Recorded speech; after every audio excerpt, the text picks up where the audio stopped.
మన ప్రభువును, రక్షకుడైన యేసుక్రీస్తు నామములో మీ అందరికి కూడా మరి మా యొక్క శుభాభివందనాలు తెలియజేస్తా ఉన్నాను.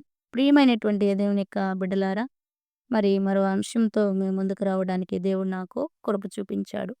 మరి అపోస్తుల కార్యములో 1 అధ్యాయం 19 వచనములో ఈ మాటలున్నాయి. ఈ సంగతి యెరూషలేములో కాపురమున్న వారందరికీ తెలియవచ్చును గనుక వారి భాషలో ఆ పొలం అకెల్దమా అనబడి ఉన్నది. దానికి రక్తభూమి అని అర్థం. ఇందుకు ప్రమాణంగా అతని ఇల్లు పాడైపోవునుగాక, దానిలో ఎవడు కాపురముండకపోవునుగాక, అతని ఉద్యోగం వేరొకడు తీసుకొనుగాక అని కీర్తనల గ్రంథంలో రాయబడి ఉన్నది. నిజమే, ఈ మాటలు ఎవరిని గురించి రాయబడి ఉన్నవి అనే ఆలోచన చేసినట్లయితే, ఈ మాటలను గురించి రాయాల్సినటువంటి ప్రస్తావన పరిస్థితి ఎందుకు ఏర్పడిందంటే, మరి యేసు ప్రభువారికి 12 మంది శిష్యులున్నారు కదండీ! ఆ 12 మంది శిష్యుల్లో కూడా మరి ఇస్కరియోతు యోధా అనేటువంటి ఒక శిష్యుడున్నాడు దేవుని బిడ్డలారా. ఈ శిష్యుడు ఎలాంటి వ్యక్తి అంటే ఎప్పుడు కూడా దేవునితోనే ఉండేవాడు. దేవుడు తనని మరి ఒక ట్రెజరర్ బాధ్యతను, అంటే ఒక డబ్బుల సంచి దగ్గర కూర్చోబెట్టి ఆ యొక్క ఉన్నత స్థానాన్ని ఇచ్చినటువంటి వ్యక్తిగా దేవుడు ఉంటా ఉన్నాడు. అలాంటి పరిస్థితుల్లో ఇస్కరియోతు యోధా మరి దేవునితో ఉంటా ఉన్నాడు. దేవుణ్ణి వెంబడిస్తా ఉన్నాడు. మరి అందరూ 11 మంది శిష్యులతో పాటు ఇతను కూడా ఉంటా ఉన్నాడు. అయితే ఏం జరుగుతా ఉందంటే ఇతను ఉంటున్నాడు గానీ, దేవునితో ఉంటున్నాడు గానీ, తన జీవితంలో మరి 2 పడవల మీద కాలేసేటువంటి ఒక అనుభవంలో మరి ఇస్కరియోతు యోధా ఉన్నట్లుగా మనం చూస్తా ఉన్నాం దేవుని బిడ్డలారా. ఎందుకు 2 పడవల మీద కాలేసేటువంటి అనుభవంలో ఈయనున్నాడంటే, ఓ పక్క దేవుని దగ్గర ఉంటున్నాడు, ఒక పక్క లోకంతో కూడా ఇతను ఉండటం మనం చూస్తా ఉన్నాం. అందుకే మత్తయి సువార్త ఈయన్ని గురించి 4 మరి పత్రికల్లో కూడా దేవుడు 4 సువార్తల్లో కూడా ఇతని గురించి రాయటం అనేది చాలా ప్రాముఖ్యమైన విషయం. మత్తయి సువార్త 10, 4, 26, 14, అట్లాగే మార్కు 3 అధ్యాయం 19 వచనం, 14, 10 వచనం, 14, 43 వచనం, లూకా సువార్త 6, 16, మరి 22, 3, యోహాను సువార్త 6, 71, మరి 12, 4, మరి 13, 2, 13, 26, 14, 22 ఇట్లా 4 సువార్తల్లో కూడా ఇతను గురించినటువంటి మరి సమాచారాన్ని మరి 4 సువార్తికులు మరి గాస్పెల్ మరి 4 సువార్తలకు కూడా రాసినట్లుగా మనం గమనించొచ్చు దేవుని బిడ్డలారా. మరి చూసినట్లయితే ఇతను మరి మత్తయి సువార్తలో మనం ఇతని గురించి కొన్ని ధ్యానం చేద్దాం. 26 అధ్యాయం 20 వచనాల నుండి కొన్ని వచనాలు చూద్దాం. సాయంకాలం అయినప్పుడు ఆయన 12 మంది శిష్యులతో కూడా భోజనమునకు కూర్చుండెను. వారు భోజనం చేయుచుండగా ఆయన మీలో ఒకడు నన్ను అప్పగించునని మీతో చెప్పుచున్నానని చెప్పాను. అందుకు వారు బహు దుఃఖపడి ప్రతివాడును ప్రభువా నేనా అని ఆయన్ని అడగగా, ఆయన నాతో కూడా పాత్రలో చేయి ముంచిన వాడెవడో వాడే నన్ను అప్పగించువాడు. మనుష్య కుమారుని గురించి రాయబడిన ప్రకారం ఆయన పోవచ్చున్నాడు గాని, ఎవని చేత మనుష్య కుమారుడు అప్పగింపబడుచున్నాడో ఆ మనుషునికి శ్రమ, ఆ మనుషుడు పుట్టని ఉండని యెడల వానికి మేలని చెప్పెను. ఆయనను అప్పగించిన యోధ బోధకుడా నేనా అని అడుగగా, ఆయన నీవన్నట్టే అనెను. ప్రియమైనటువంటి దేవుని బిడ్డలారా, దేవుడు హెచ్చరిక చేస్తా ఉన్నాడు యోధాని ఏమనంటే, మరి ఈరోజు నాతో పాటు భోజనం చేస్తున్నటువంటి ఒక వ్యక్తి నన్ను అప్పగించబోతా ఉన్నాడు. అతను మీలోనే ఉన్నాడని చాలా కరెక్ట్‌గా దేవుడు మరి మాట్లాడాడు దేవుని బిడ్డలారా. అయినను ప్రభువా నేనా అన్నాడు గాని హృదయంలోకి ఏం చేరిందంటే సాతాను ప్రవేశించిందంట. ఆ యొక్క సాతాను ఇస్కరియోతు యోధాను ఉపయోగించుకున్నట్లుగా కూడా లేఖన భాగాలు సెలవిస్తా ఉన్నాయి దేవుని బిడ్డలారా. ఎంత భయంకరమైనటువంటి విషయం. అదిగో మరి యోహాను సువార్త 13:2లో అంటాడిక్కడ. వారు భోజనం చేయుచుండగా ఆయనను అప్పగింపవలెనని సీమోను కుమారుడగు ఇస్కరియోతు యూదా హృదయములో అపవాది ఇంతకు ముందు ఆలోచన పుట్టించెను అంటాడు. ఎవరు పుట్టించారంట దేవుణ్ణి అప్పగించాలనే ఆలోచన?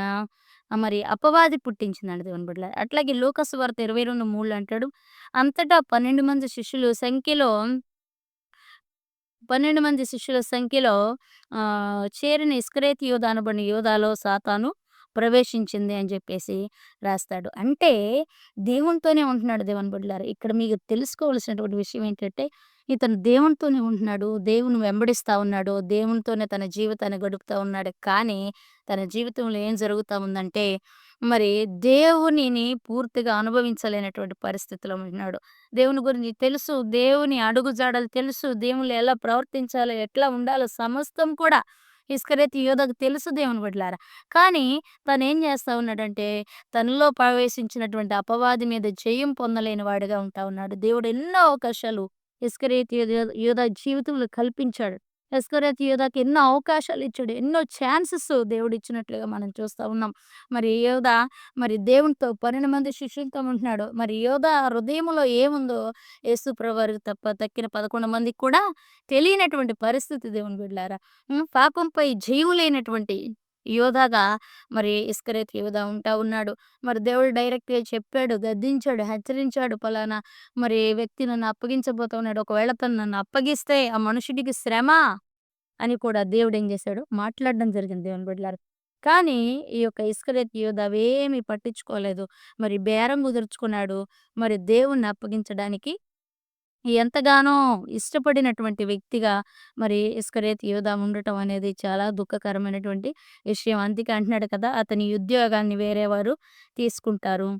మరి అకెల్దోమ అనేది అతని యొక్క భూమికి రక్త భూమి అనేటువంటి ఒక పేరును వాళ్ళు ఆపాదించడం అనేది జరిగింది దేవుని యొక్క బిడ్డలారా. ఎంత భయంకరమైనటువంటి విషయమో.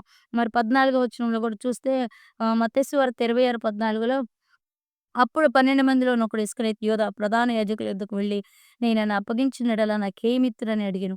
అందుకు వారు 30 వెండి నాణెములు తూచి వానికిచ్చిరి. అప్పటి నుండి ఆయన అప్పగించుటకు తగిన సమయం కొరకు కనిపెడతా ఉన్నాడండి దేవుని బిడ్డలారా. దేవుణ్ణి ఎప్పుడు అప్పగిద్దామా అని మరి డబ్బులు తీసుకుని ఆ డబ్బుకు దాసుడైపోయి, బానిసైపోయి, అపవాది ప్రవేశించి దేవుణ్ణి అప్పగించడానికి ఎంతగానో ఇష్టపడినటువంటి వ్యక్తిగా తొందరపడుతున్నటువంటి వ్యక్తిగా ఇతను ఉన్నట్టుగా లేఖన భాగాలు సెలవిస్తా ఉన్నాయి. ఈరోజు మరి డబ్బుకి ఆశపడి నీ ఆత్మీయ జీవితాన్ని అమ్మేసుకుంటున్నావా? మరి ఎక్కడో ఒక చోట కాంప్రమైజ్ అయిపోతున్నావా?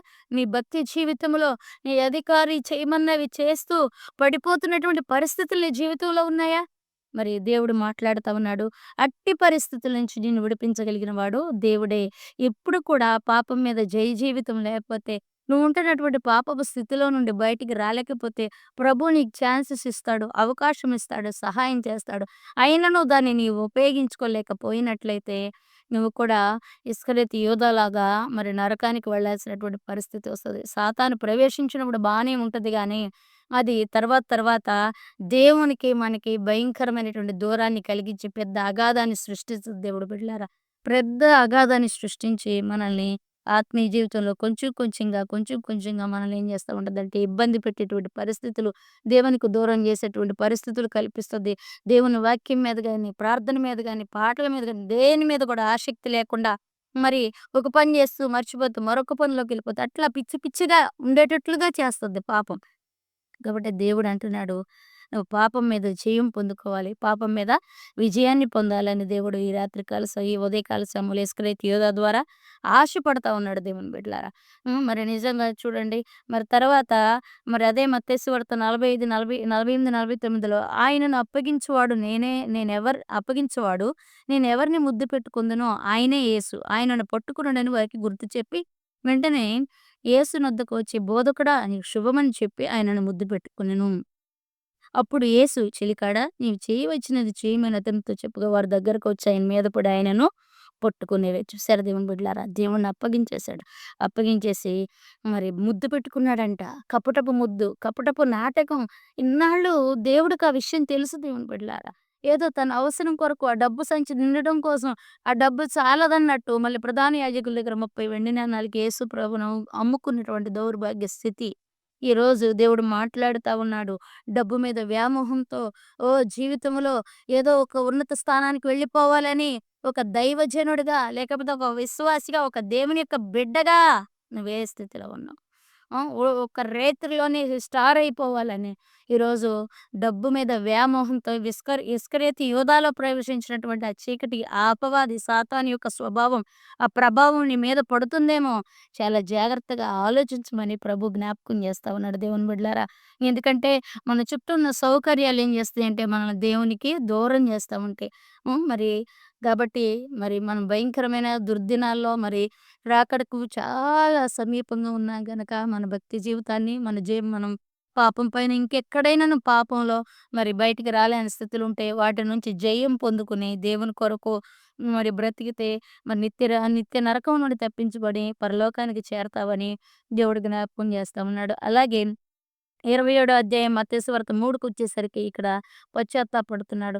అప్పగించేసి ఇచ్చేసిన తర్వాత అప్పుడు ఆయనను అప్పగించిన యూదా ఆయనకు శిక్ష విధింపగా చూసి పశ్చాత్తాపడి ఆ 30 వెండి నాణెములు ప్రధాన యాజకుల ఎద్దుకు పెద్దల ఎదురుగా మరలా తెచ్చి నేను నిరపరాధ రక్తమును అప్పగించి పాపం చేసేదనని చెప్పెను.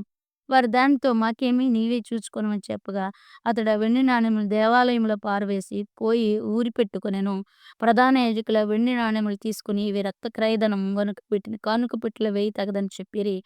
కాబట్టి వారు ఆలోచన చేసి వాటినిచ్చి పరదేశులను పాతిపెట్ట కుమ్మరమైన పొలం కొనిరి. అందువలన నేటి వరకు ఆ పొలము రక్తపు పొలం అనబడింది. విలువ కట్టబడిన వాని అనగా ఇశ్రాయేలులో కొందరు విలువ కట్టిన వాని క్రయదానమైన 30 వెండి నాణెములు తీసుకుని ప్రభువు నాకు నియమించిన ప్రకారం వాటిని కుమ్మరి వాని పొలమునకిచ్చిరి అని యిర్మీయా ప్రవక్త ద్వారా చెప్పబడిన మాటలు నెరవేరును. చూసారు దేవుని పశ్చాత్తాపడ్డాడు. పశ్చాత్తాపడినోడు మరి నిరపరాధ రక్తాన్ని అప్పగించాననే ఆలోచన కలిగింది. కానీ ప్రభువా ఇంత ఘోరమైన పాపం మరి నా మనోనేత్రాలకి నా శరీరంలో అపవాది ప్రవేశించడాన్ని బట్టి ఇంత ఘోరమైన పాపం చేశాను. నన్ను క్షమించు ప్రభువా అంటే ఒక మాటలో తనకు క్షమాపణ దొరికేదేమో గాని తను అడగలేదు. ఆ పశ్చాత్తాపంతో, ఆ మానసిక దుఃఖంతో, ఆ ప్రెషర్‌లో ఎళ్ళిపోయి ఉరిపెట్టేసుకున్నాడు దేవుని బిడ్డలారా. ఈరోజు తల్లిదండ్రులను మోసం చేశామని, మరి లేదంటే నా జీవితాన్ని నేనే పాడు చేసుకున్నాను. నేను ఎవ్వరికీ అక్కర్లేదని ఎవరికి వాళ్ళు ఏం చేస్తా ఉన్నారంటే సూసైడ్ అటెంప్ట్స్ ఎక్కువగా చేస్తా ఉన్నారు. ఆ రోజుల్లో యోధా కూడా ఆ పాపం మీద జయము లేక సాతాను ఎక్కడి వరకు తనను లాక్కెళ్ళిందంటే మరణం దాకా లాక్కెళ్ళింది దేవుని బిడ్డలారా. చనిపోవడానికి ఇష్టపడ్డాడు. చనిపోయాడు. ఆ డబ్బులు తనకి దేనికి ఉపయోగపడలేదు. పడేసేసాడు దేవాలయం దగ్గర.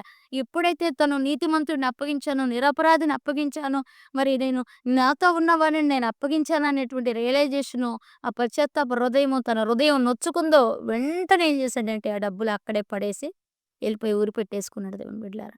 ఈరోజు ఎవరెవరినో మోసం చేస్తున్నానని బాధతో, వేదనతో కుమిలిపోతూ, దుఃఖపడిపోతూ మరి నాకే మార్గం తోచట్లేదు. మరణమే శరణం అనుకుని మరి అనేక హత్యా ప్రయత్నాలు చేయడానికి మరి నిన్ను నువ్వు చంపుకోవడానికి ఇష్టపడతా ఉన్నావా? లేదు దేవుని బిడ్డ. నువ్వే పాపం చేసినా, ఏ దోషం చేసినా నజరేయుడైన యేసు యొక్క రక్తము, ఆ పరిశుద్ధ రక్తము నీ పాపం నుండి, నీ శాపం నుండి నిన్ను విడిపించగలదని ఈ రాత్రికాల సమయంలో, ఈ ఉదయకాల సమయంలో నమ్ము.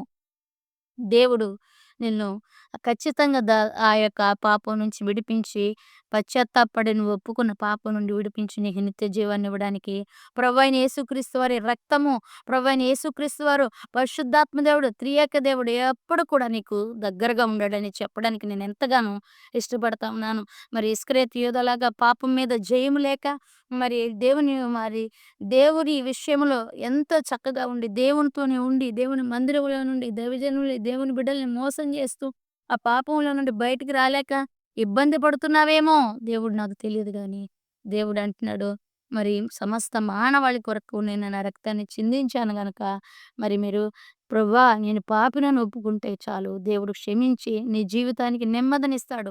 నీ బ్రెయిన్‌లో ఉన్న టెన్షన్‌ని తీసివేస్తాడు. నువ్వు మరణానికి అప్పగించబడకుండా దేవుడు నీ మీదున్న పాపాన్ని కొట్టివేస్తాడని జ్ఞాపకం చేసుకోమని ప్రభు పేరట మనవి చేస్తా ఉన్నాను. ఇస్కరియోతు యోధా కోల్పోయినట్లుగా మనం ఎవరం కూడా కోల్పోవటానికి వీల్లేదు. దేవుడండి చూస్తాడు, సమయం ఇస్తాడు, గద్దిస్తాడు, హెచ్చరిస్తాడు. కానీ నిన్ను మాత్రం దూరం చేసుకోవడానికి ఇష్టపడడు. చాలా సార్లు ఇస్కరియోతు యోధాని గద్దించాడు, హెచ్చరించాడు. సూచనలు ఈ హింట్స్ ఇస్తా ఉన్నాడు. అయినను ఇస్కరియోతు యూదా ధనము యొక్క మోజులో, డబ్బు యొక్క మోజులో, జల్సా మోజులో మరి ఈరోజు ప్రపంచం ఉన్నట్లుగా ఆనాడు ఇస్కరియోతు యోధా యొక్క పరిస్థితి ఉంది. చివరికి ఆ యొక్క డబ్బు తనకు ఉపయోగపడలేదు.